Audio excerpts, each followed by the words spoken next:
pinag-uusapan natin ang mga coordinates, Yusek Bisnar, and you started citing 416 cases. Ito yung parang potential flood control ghost projects, di ba?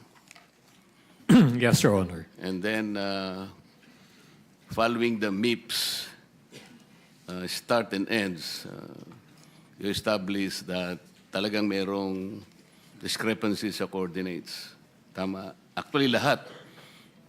Yung 50, more than 50 and less than 50, sabi nga ng chairman, parehong mali yun. Because talagang may diferensya. Tama? In comparing po yung actual na site and Yes. then yung MIPS start coordinate. Kaya nga, the reason is, ang nangyari nga, ang pinadala sa opisina ng Pangulo ay yung MIPS application. If you will recall, nandiyan naman si Yusek Bernabe. During the first hearing of the Blue Ribbon Committee, of which I was the chairman, I already pointed out na ang sumbong sa Pangulo was based on the MIPS submission, which is wrong. Nagtataka ako kasi, Mr. Chair, kung bakit hanggang ngayon ayaw pa nilang sabihin yung dahilan. Nung pinag-submit kayo ng Pangulo, whatever reference data you might have, pwede naman yung ibigay yung PCMA. The PCMA is more accurate than the MIPS. Yusek Bernardo, will I be correct in assuming that? Mr. Chair, tama po, yung PCMA po yung actual. Yes, and then there is even more accurate than the MIPS and the PCMA. Ito yung tinatawag ninyong Survey 123. Tama? Eh, yun nga namin siguro, maski ang chairman, naguguluhan sa inyo, bakit nga yun ang unan yung naisip? Of course, nagpaliwanag si former secretary, tama naman yun, at sa pagmamadali, dahil nga kailangan na ng Pangulo, ang naisip ay yun muna. MIPS. Pero ito multi-year kasi. Kahit paano mo isipin, yung multi-year, gumagalaw naman yun eh. Kung pagbabasihan po natin ang inyong mga records, tingnan po ninyo, sinasabi pa nga dyan sa PCMA, this is geotag ito eh. Di ba? Real time. So doon pa lamang sa real time, geotag, dapat yun ang binigay ninyo. So na-lessen sana yung 421. Anyway, sabi ni former secretary, it's mind-boggling na 421 naman. Siguro nga sa karanasan naman niya, baka naman siguro 20 hanggang 50 siguro, baka maniwala sa mga. Pero 421, sabi niya medyo katakataka. Pero, Mr. Secretary, I will refresh your memory. Nung ako pa yung chairman, I was expecting na ang pinag-uusapan natin, wala pa tayong numbers noon eh. But nung mag-deliver ng first privilege speech ang ating chairman, kinuwenta namin lahat. Sabi ko, pagka ganito, hindi ko kulangin sa 50 ang potential numbers ng ghost projects. And at that time, you even agreed with me na maaaring ang ganon. Pagkatapos, yung second meeting, naalala ko, Mr. Chair, dalawa lang yung sinabit mo, Yusek, Secretary, na ghost projects ng flood control. Ito nga yung dalawang projects ng SIMS at saka yung Wawaw na nando sa may Capiz, Taliptip River sa Perez, Bulacan. At yung isa naman ay yung reinforced concrete river wall sa Baliwag, Bulacan. So I was a little bit annoyed. Alam mo naman yun, tinext kita. Sabi ko, this is not our agreement. I was hoping that you will submit to us at least or not less than 50 ghost projects.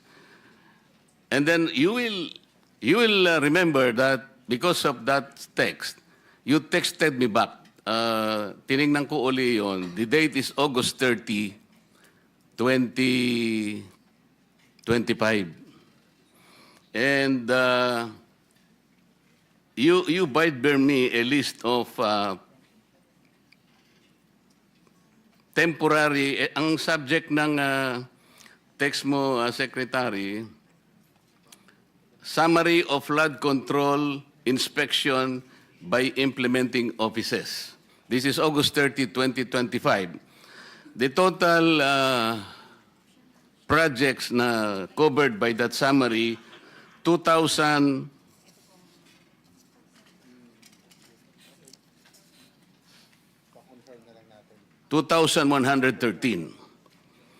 At dito sa report mo, Secretary, merong without structure, meaning ghost, 15.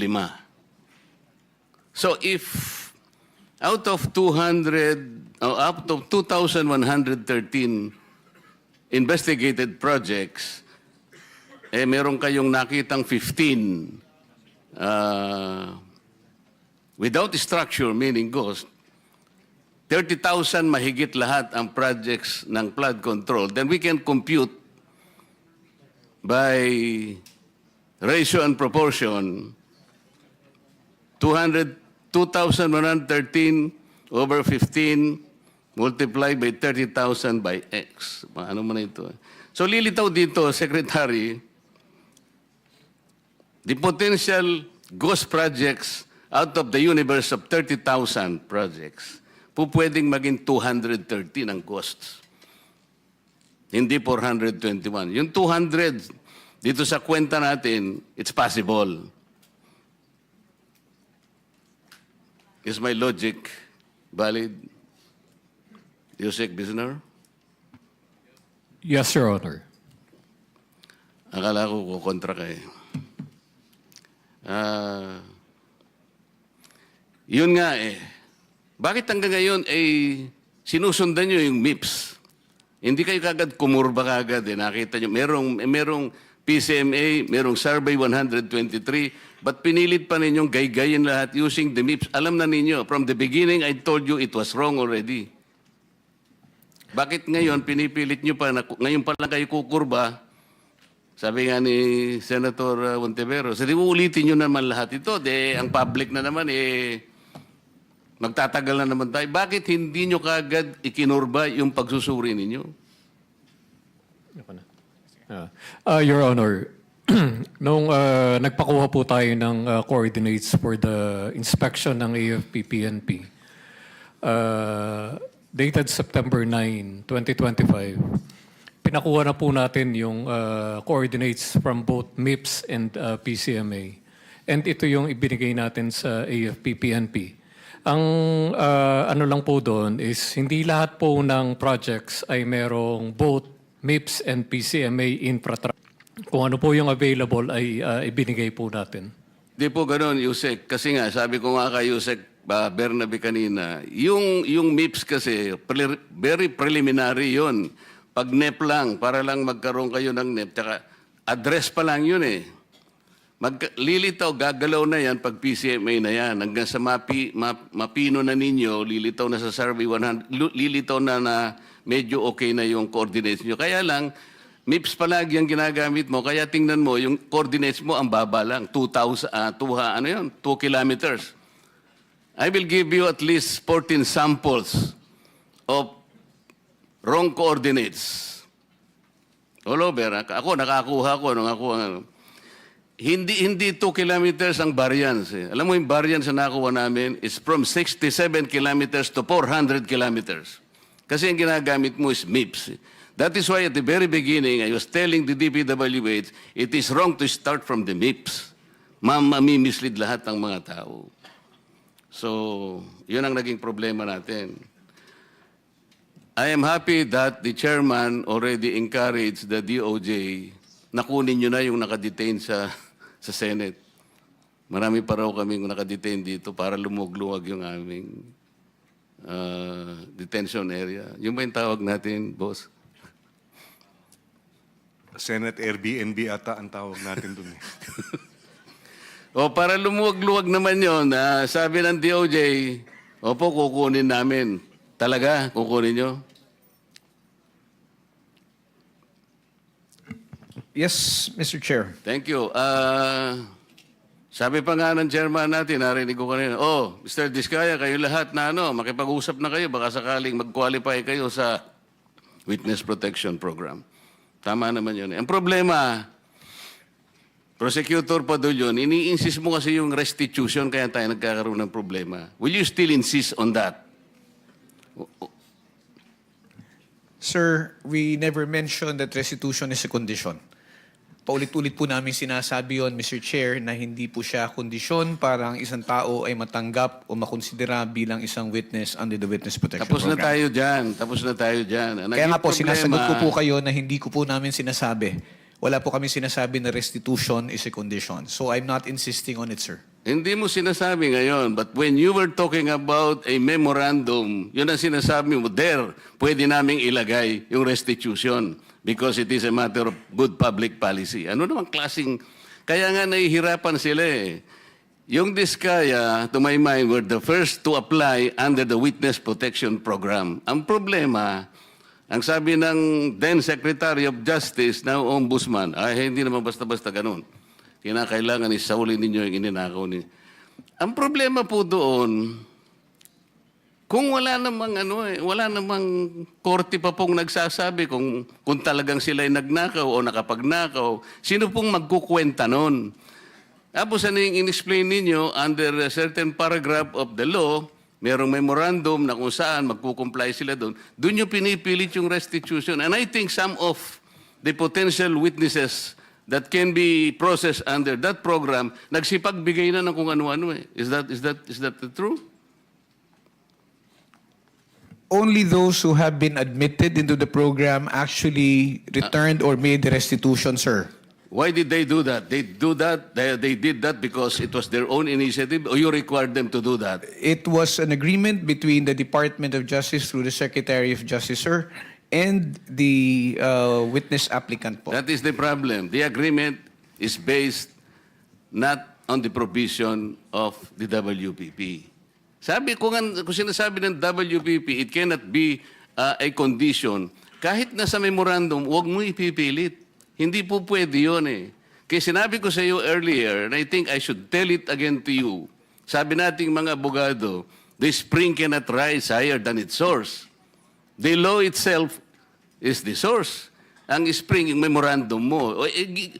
Pinipilit mong ilagay sa memorandum yung restitution eh. O kaya merong ako nababalitaan, parang meron ng gustong umatras.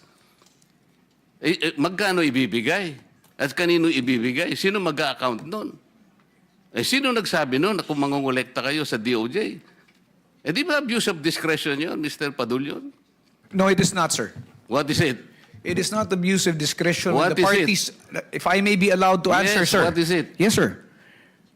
If the parties both agree to the terms and conditions contained in the memorandum of But you agreement, cannot there is no impose an abuse. agreement. If you cannot impose an agreement which is not required by the law, especially if you will put restitution there, how can you do that? Mr. Chairman, sir, yung restitution po, yung memorandum of agreement is a product of an agreement between both the Secretary of Justice, representing the DOJ and the WPP, and the witness applicant. Wala pong abuse doon kung pareho po sila nagkasundo. Paulit-ulit na po namin sinasabi na ito tayo, naghahanap tayo at naghahabol tayo doon sa mga taong nangurakot, tapos itong mga tao na umamin at handang magsoli, ayaw nating tanggapin yung kanilang sinusoli. Ano ho ang nakikitang mali doon? Para po sa amin, para ho maibsan kahit papano yung sakit at pagdurusa ng ating mga kababayan na nakikita nila na napakalaking pera ang nawala.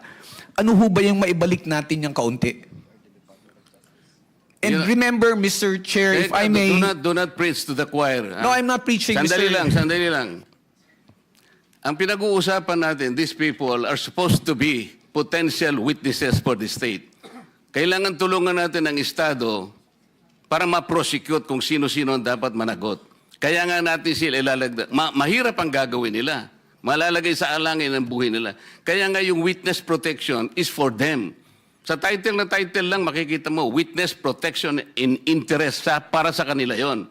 So yung memorandum of agreement, ayun ay dahilan lamang para masiguro mo na sila'y makikipag-cooperate. Kasi kahit na sila'y na-approve under the witness protection program, but they will not cooperate based on the memorandum, pwede mo siyang i-discharge eh. Alam mo, the court can still do that. At saka yung final approval ng witness, state witness, nasa court yun eh. Huwag mong kukunin yun eh. Kaso, isinasama ninyo yung restitution. That is the problem. And I will object to that. Palaging mali yun eh. paano yung kay Diskaya? Pinipilit ninyo na mag-restitute. Sabi niya, ewan ko kung pinag-usapan ninyo. What did they tell you, Mr. Diskaya? Your Honor, kung magkano po ang i-restitute po muna namin. Oh, ano sabi nila? Magkano daw? Ako po, hindi ko po masabi kung magkano po. Kasi para sa akin po, parang kami po ang nanakawan. Parang ibig sabihin, parang modern day na pagnanakaw. Ibig sabihin, yung nakaw ba? Siya pa ang magbibigay ng pera dun sa ninakawan niya? Parang ganun po. Sabi niya kanina, it's a disagreement between the applicant and the DOJ. Did you agree that you restitute any money to the DOJ? Wala po pang maibibigay po. At saka... Yun na nga, because wala kang maibigay, hindi kanya ipoprocess under the Witness Protection Program. Is that not correct? hindi ko po alam, Your Honor, kung... Mr. Chair, paano to? Ito si Mr. Diskaya, he was the first, tsaka yung asawa niya who applied under the WPP. The problem is, ang sabi ng dating DOJ Secretary, hindi, kinakailangan isoli muna yung mga pinagnanakaw. Hindi po pwedeng ganun-ganun lang.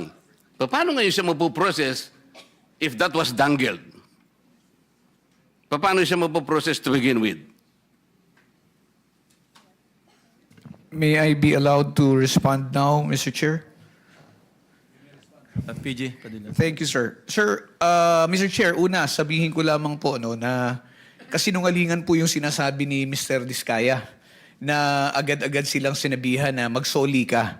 Ang pinag-uusapan po dito, bago man lang makapagsabi ng ganon, kailangan munang makita kung ano ang gusto at kayang sabihin at patunayan ni Mr. Diskaya at ni Mrs. Diskaya doon sa kanilang salaysay. Prosec Pero General. hindi po sila nakikipag-ugnayan sa department, kaya hindi po sila mabigyan ng kaukulang proteksyon at hindi po ma-process yung kanilang application. So yung sinasabi po ni Mr. Diskaya, from the hearing of November 14 in the Senate Blue Ribbon Committee, there was never a chance or an opportunity that Mr. Diskaya and or counsel even approach the department despite the proddings of the chairman. Mr. Ano ba yung title mo? Mr. Prosecutor. Mr. PG na lang. Mr. PG. Nung ako yung chairman pa dito, sila yung unang nag-apply. So, dahil kailangan nila ng protection, it was incumbent upon the chairman na sumulat sa Senate President to endorse yung kanilang application. That was the provision of law kasi. But even before they can do that, actually kasi nung sinasabi ko yon nung hearing, di ko naman alam mapapalitan na pala kami. Alam mo na yon, di ba? Yung araw din na yon, nag-press con na si Secretary of Justice. Narinig ko eh. Sabi niya, hindi po pwedeng ganon. I cannot apply. Hindi pwedeng basta-basta ganon na lang. And then the new Senate President based his judgment of not entertaining that application on the articulation of the Department of Justice. So, ang tinatanong ko nga sa inyo, hindi siya sinungaling. Ang mismong kayo ang nagbigay na ng condition kasi. Kaya sinasabi ko, if you insisted on the condition of restitution, how can Diskaya or any other persons similar to his situation even begin to apply under the WPP? If I may respond, Mr. Chair. If I may refresh the memory of the good senator, during the last hearing of November 14, 2025, that matter that you raised about the statement made by the former Secretary of Justice was already put on the side when you asked that question. And we already informed the chairman that if they wish to file their application, if they wish to be processed, they go to the Department of Justice. Binanggit po yan, nasa transcripts po yan na sinasabi niya, sige, wala mo nang pag-uusapang restitution. But did they ever come to the department to coordinate with us? No, they did not. And let me just put it on record, sir, na hindi po ito question na kung sino ang nauna na nagsalita. Hindi po ito question kung sino yung naunang nagbanggit ng napakaraming pangalan kung hindi rin naman nila kayang suportahan ng ebidensya at wala rin naman silang mabibigay na magpuprove o magpapatunay doon sa kanilang mga sinasabi. Yan po ang kailangan naming suriin. I am sorry, Mr. Chair, he did not refresh my memory. Pinupulyut mo yung memory ko eh. Hindi siya nagpunta rito na sabihin niya na, okay, pumunta ka sa DOJ, wag na muna nating pag-usapan ng restitution. Walang ganon. Nagpunta nga siya rito dito si DOJ Secretary din eh. O sabi ko, Boying, okay na ba yun? Papupunta. O di wala nang ano ha? Wala nang restitution ha? Basta papuntahin mo silang mag-asawa doon. Hindi ba nagpunta ka, Mr. Diskaya? Yung kinabukasan nung magkita kayo rito? Mr. Diskaya, you may respond, but unfortunately, your time is up. Your Honor, nung ano po, Your Honor, hindi po kami... yes po, Your Honor. Yeah, Sige. proceed. Kasi tapos na yung time ni Oh. Senator Marcoleta. Yes po, Your Honor. Opo. Hindi nga, ipaliwanag mo. Bali po, Your Honor, kasi po, di pa po nagsalita po yung misis ko na Hindi nga, ganito. Wala na akong time eh. Pinapunta ka niya ron. Kasi nandito eh, nag-uusap kayo eh. O, kayong dalawa mag-asawa, punta kayo ron ng alas 9. Pumunta kayo. Sinabi ba niya wala nang restitution? Nung una po, wala pong sinabing may restitution, pero nung sumunod po, yung panghuli po naming usapan po is may restitution, magkano daw po ang i-restitute namin. Tapos kakasuhan din po daw kami at hindi didiinan. Pero gusto ko po, Your Honor, na hindi na po muna magsalita ng dire-diretso kasi po yung huli po yung misis ko na nagsalita siya na hindi daw po kami kasama sa WPP. Yung natatandaan ko po yung huling hearing po dito ay nakulong po yung misis ko sa Davao. Samantalang meron naman pong nag-exist na project. Kaya natatakot po ako, Your Honor, na baka pag nagsalita na rin po ako, baka po sa susunod po ako naman po ang makulong. Kaya hindi na po ako magsasalita. Salamat po, Mr. Chair.